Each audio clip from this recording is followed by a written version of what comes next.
Okay, good morning, ladies and gentlemen.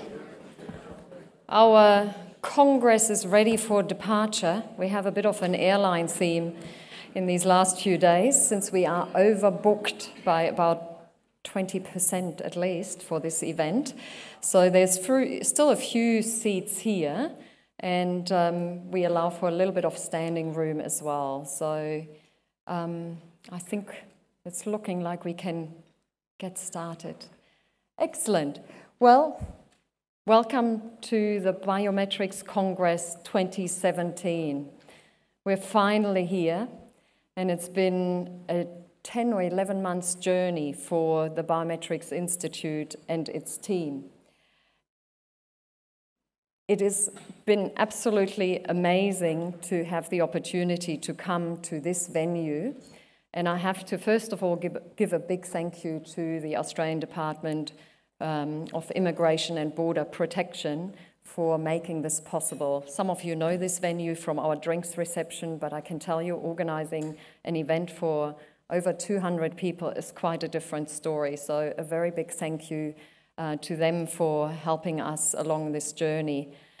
Obviously, as a self-funded organization, the Biometrics Institute couldn't put something like this on a stage like this without the support of the many sponsors that we've had. And we were particularly pleased that we got such great support straight away when we said we are running this event, which we are running completely on our own this year. And it's fantastic to see that they've all come along to join us and make this event possible. But I also need to thank, obviously, all our members, committee members, directors, and obviously other stakeholders who are joining us here today. And I thought I'd show you that we have 30 countries in the room. So you've really come across the world to descend onto London, but I do need to point out you're in fact not on British ground, you're on Australian ground, being at an Australian working embassy here.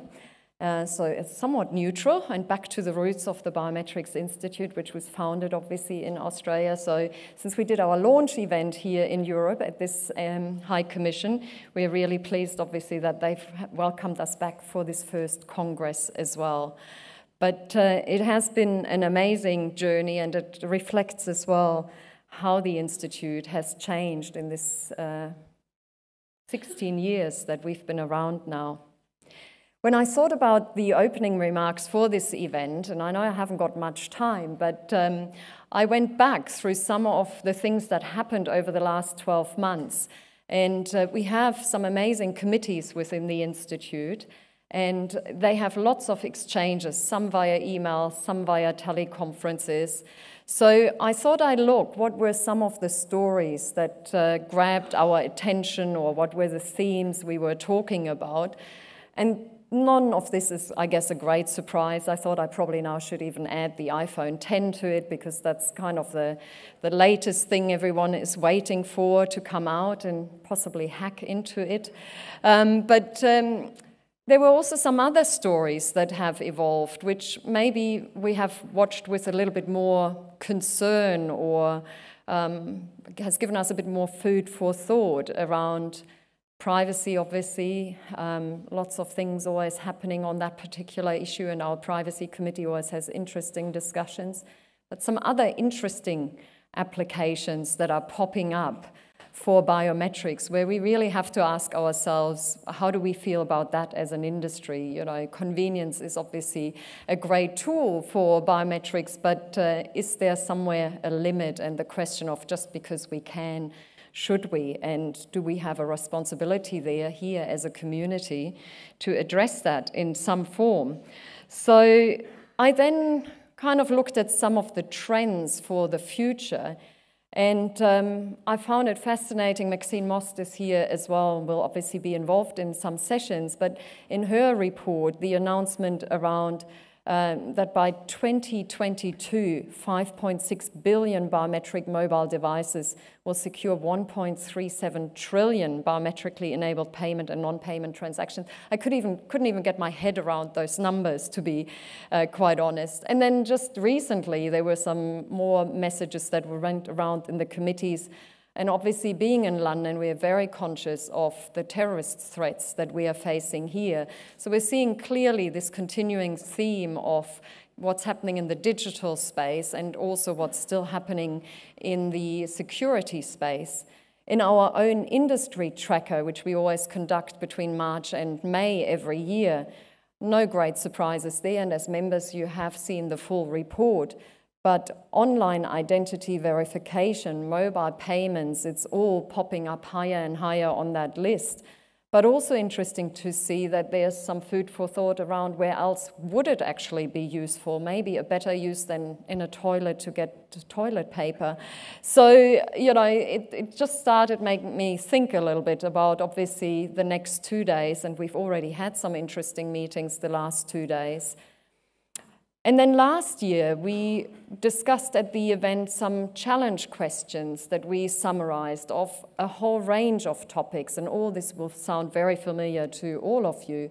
Data sharing, how we can tear down privacy walls to make things possible, protection of children, how we can harness technology, a theme that was quite an interesting one last year. Obviously, financial services in the developing world, but also in the developed world. Ethical questions around biometrics, spoofing. We couldn't have a Biometrics Institute event without that topic. And obviously, overall, the theme of the digital transformation.